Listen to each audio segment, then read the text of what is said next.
Alright guys, I'm back. I ran four patches down through the barrel. Wasn't that bad.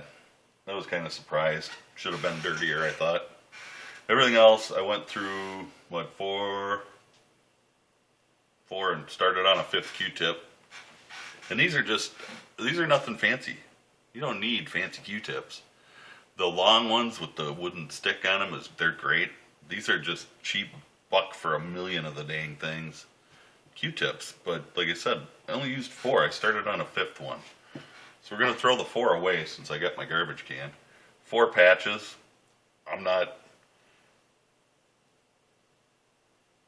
It's about the cleanest one. It's not perfect, but like I said, I'm going squirrel hunting with it. When I get back done squirrel hunting for the year, I'll put it away, and when I do that, then I'll do a really thorough cleaning on it. And that way I can just grab it and go. So first thing I want to do is going to get my lifter assembly back in. So this piece, and I should really look up the names of everything, but I'm not gonna. Just slides in the end of your magazine tube, slides down on there. Your lifter, the little nub on the top there in the front, this here nub goes faces down into the chamber. But before you go all the way down in there, you want to take your washers, make sure they're in the right way. And you want to stick those bad boys in there.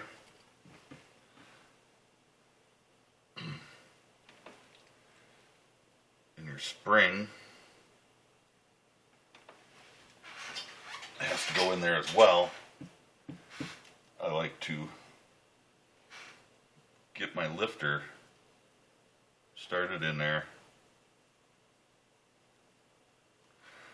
Actually, I'm forgetting a step here. Put our screws back in to hold the silly thing. Always have this front screw, always seems to come loose.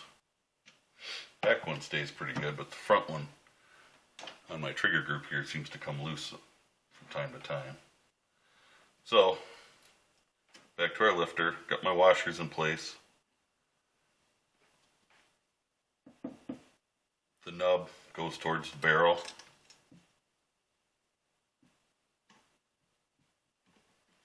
It goes under your trigger housing. And I'm just starting that in there.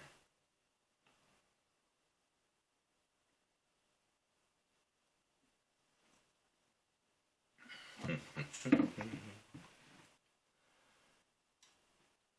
I'm going to go.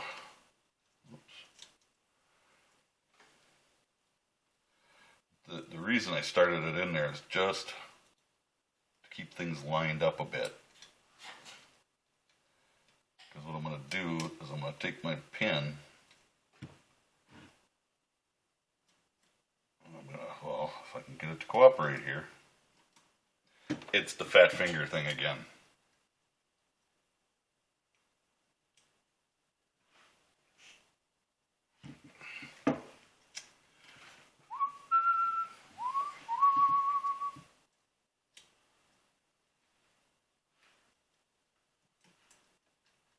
I want it to go through, there we go. It had to go the other way. I want it to go through one side of the coil here. Get that up there a little. Hopefully you can tell. Went through one side of the coil, and then I'm going to push it all the way through until I can get this back down into position. I'm going to go flip this. Part of the spring goes up over the lifter. And when you take it apart, just pay really close attention to how you take it apart. And then it goes through there.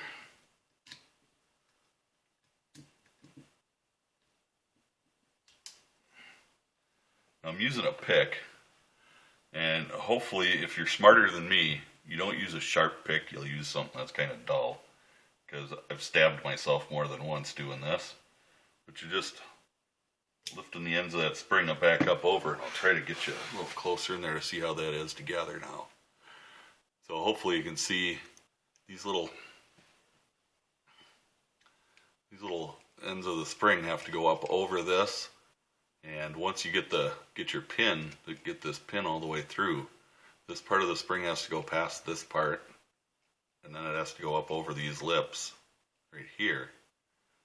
The tails have to go up over that lip, create your pressure on your lifter to lift your round up into the chamber. So now that that's done, I haven't lubed anything yet, because at this point I can do this once it's together. Now the bolt, since I'm going out and I'm going to be shooting within the next couple of weeks, rem oil is pretty light oil.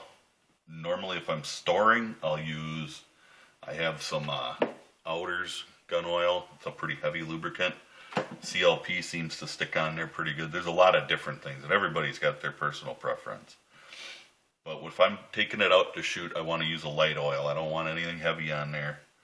When I store it, then I want something heavy on there, because before I go, hunting season is open again, I'll clean it again and get some of that heavy oil off. But I looked like I put a lot on there, but I'm spreading it all around on the bolt. So it's all over, and there's nothing inside the body because it's all clean. So now I've wiped it all down. Remember how your bolt goes in. This long channel is for your firing pin. Okay? And that goes to the top. The bottom, your lifter rides in this groove here, and the rest of the lifter portion there rides in these grooves, so that it lifts and pushes it in. So the firing pin channel goes towards the top. Now, I'm not going to squirt any lube in there. I've got plenty of it on my fingers yet. I run this a little bit dry when I'm hunting, because I don't know, I just do. So it's going to go towards the top. And now I can't push it anymore because my sears are in the way. So I'm going to trick my trigger a little bit, so to speak, just so that I can get it in just past that end. Everything's been wiped down. So I think they actually call this part of I can't remember what it's called. I'm a bad man, didn't do my homework, but the firing pin, I'm just going to make sure I wipe that down too, because I want some oil on there in that chamber. And I can just slide the firing pin in. And if you've watched my other videos, you know how this bolt goes back together.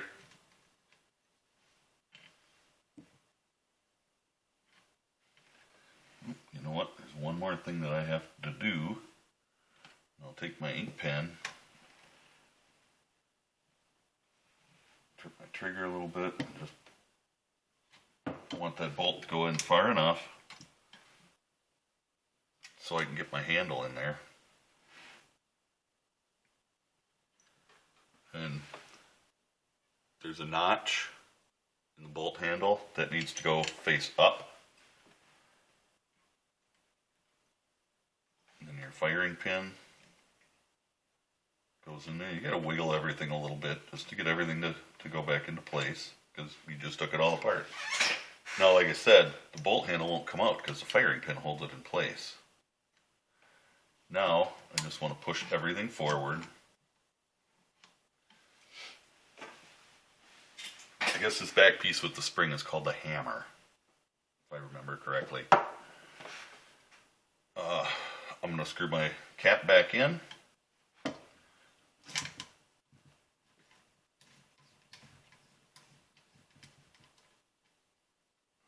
So, and it always seems to screw just a little bit past where it needs to be to put the safety in.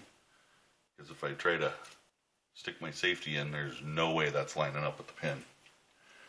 So I just rotate it back a little bit.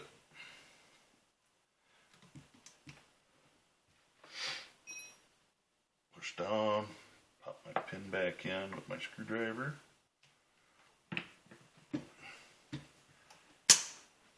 Dry fire it a couple of times just to make sure everything's working. You don't want to dry fire a 22 any more than absolutely necessary. I haven't found one yet that says you can dry fire it. There are some out there, I do know that. Now I'm going to take my nice little applicator rim oil bottle here. And right here by the washers, I'm just going to, one drop. It just does not take a lot of oil. Same within here. Any of the moving points, I'm just putting a drop, a single drop. Because we don't, the last thing you want to do is have just a ton of freaking oil oozing out of everything. When you're trying to hunt, you get a slimy finger, you go to pull the trigger, your finger slips off the trigger, and you miss dinner. We don't need that happening. So really, that's all there is to it. We put it back in the stock, and we're ready to go. I'm going to take my stock upstairs, take the rest of the stuff off it. I'm going to refinish it. So, well, maybe we'll just show a little bit of that too. But there isn't much to it, but it's beat up.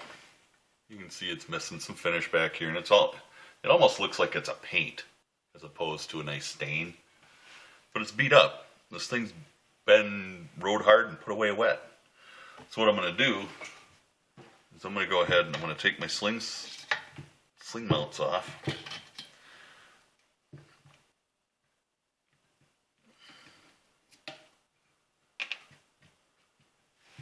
And I'll probably go around there with a little sandpaper or something just to clean that up a little bit.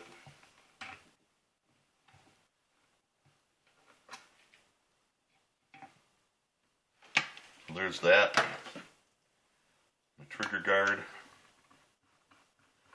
It's 2 screws. Trigger guard doesn't mount to your receiver like some of them. The trigger components do, but the guard does not. It's just a couple of screws. Not a big deal. Trigger guard's plastic.